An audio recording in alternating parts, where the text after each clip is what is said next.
So guys, क्योंकि अब हम जान चुके हैं कि रोमन रेंस अब एक हॉलीवुड प्रोजेक्ट के लिए काम कर रहे हैं और उनका टाइटल रेन भी फाइनली एंड हो चुका है। तो आप पूछ रहे थे कि आखिर कब तक रोमन रेंस घर वापस आ सकते हैं, उन्हें हम कब एक्सपेक्ट कर पाएंगे WWE में दोबारा से। तो बात कुछ ऐसी है कि समरस्लैम 2024 तक तो अब रोमन रेंस पिक्चर से बाहर ही रहेंगे। हो सकता है चीजें सर्वाइवर सीरीज 2024 तक के लिए भी एक्सटेंड हो जाए, लेकिन सेफर साइड पर रहने के लिए इतना तो हम आपको बता ही सकते हैं कि कम से कम समरस्लैम तक तो रोमन रेंस आपको 100% दिखाई नहीं देंगे। मतलब अगस्त तक तो हमें उनका इंतजार करना ही पड़ेगा। बाकी आप वीडियो को अंत तक पूरा देखना, क्योंकि एक गजब फैक्ट आपके सामने आने वाला है। एंड नाउ आप देख रहे हैं रेसलमैनिक, सब्सक्राइब करना तो बनता है। वेल, जब हाल ही में अभी कोडी रोड से पूछा गया कि आप चैंप बनने के बाद क्या आपने रोमन रेंस से बात करने की कोशिश करी बैक स्टेज पर जाकर, क्या आपने कोशिश की उनसे कभी बात करने की या उनसे उनके विचार मांगने की, तो कोडी रोड सीधे सीधे बोल पड़े कि भाई नहीं, मैंने ऐसा कुछ भी नहीं किया और शायद इसकी जरूरत भी नहीं थी। देखो यार, जब आप एक ऐसे पर्सन होते हो जो कंपनी को आगे लेकर जाते हो, लॉकर रूम के लीडर होते हो, उसे बेहतरीन बनाने में हेल्प करते हो, रेसलमेनिया जैसे इवेंट का पार्ट भी बनते हो, तो आप सब कुछ सामने कह चुके होते हो। अब ज्यादा कुछ कहने के लिए रह नहीं जाता। अजीब तो लगेगा लेकिन यही सच है। और फिर हम रेसलर्स जब भी रिंग में फाइट करते हैं ना, तो एक दूसरे से कहीं ना कहीं कनेक्ट हो जाते हैं। हम जानते हैं कि नेक्स्ट पर्सन एक दूसरे के बारे में क्या सोच रहा है, एंड उसी की वजह से हमारी केमिस्ट्री इतनी अच्छे से क्रिएट हो पाती है। रोमन रेंस ने एक एम्पायर क्रिएट किया है और हम सभी को उसका शुक्रिया करना चाहिए। एंड कल अगर वो वापस आकर मुझसे दोबारा फाइट करते हैं अपने ऑनर को वापस लेने के लिए, तो मुझे जरा भी अजीब नहीं लगेगा। मैं तो बल्कि इंतजार करूंगा उस समय का कि कब वो वापस आएंगे और मुझसे टाइटल रेन मांगेंगे। एंड इतना कहकर वो चुप हो जाते हैं। वैसे कोडी,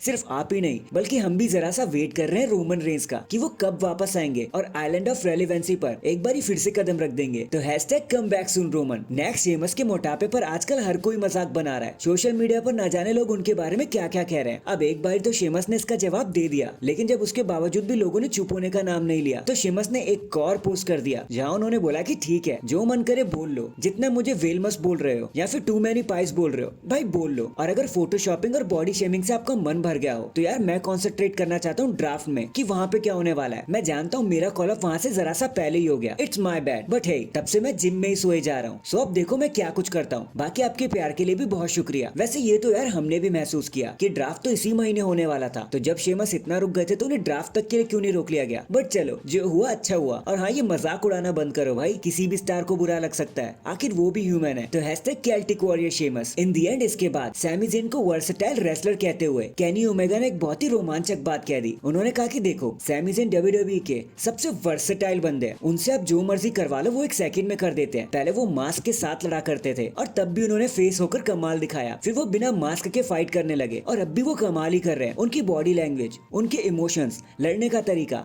बहुत ही ज्यादा खास है। सबके बस की बात नहीं है इतने इमोशंस को कैरी करना, लोगों से और फैन से उस तरीके का ओवेशन ले लेना, सब नहीं कर पाते। ये अच्छे अच्छों का पसीना छूट जाता है। और अगर एक सेंटेंस में कहा जाए तो सैमी ज़ेन एक परफेक्ट रेसलर है, मैं ऐसा कहना चाहूंगा। और यही कुछ शब्द है हमारी केनी ओमेगा के सैमी ज़ेन के लिए। यार एक बात तो माननी पड़ेगी, केनी ओमेगा भले ही AEW के बाहर प्रमोशन में काम करते हैं, लेकिन when it's come to appreciation करना, वो बाउंड्रीज नहीं देखते, कंपनीज नहीं देखते, बस टैलेंट को अप्रिशिएट कर देते जैसा भी उनका मन करता है। और यही बात उनको ग्रेटेस्ट ऑफ ऑल टाइम बनाती है। Hashtag respect Kenny Omega. So that is it guys, अभी के लिए तो बस इतना ही। आप मुझे बताना कि आप Roman Reigns versus Cody Rhodes का पार्ट 3 देखना चाहते हो। क्या आप चाहते हो कि ये दोनों दिग्गज कलाकार एक बार फिर से एक दूसरे के सामने आए? कमेंट करके जरूर बताना। एंड चैनल पर नया है तो चैनल को जल्दी से लाइक एंड सब्सक्राइब कर दो। बाकी मैं मिलता हूँ आपसे किसी और अपडेट के साथ। तब तक के लिए अपना ख्याल रखें और खुश रहें।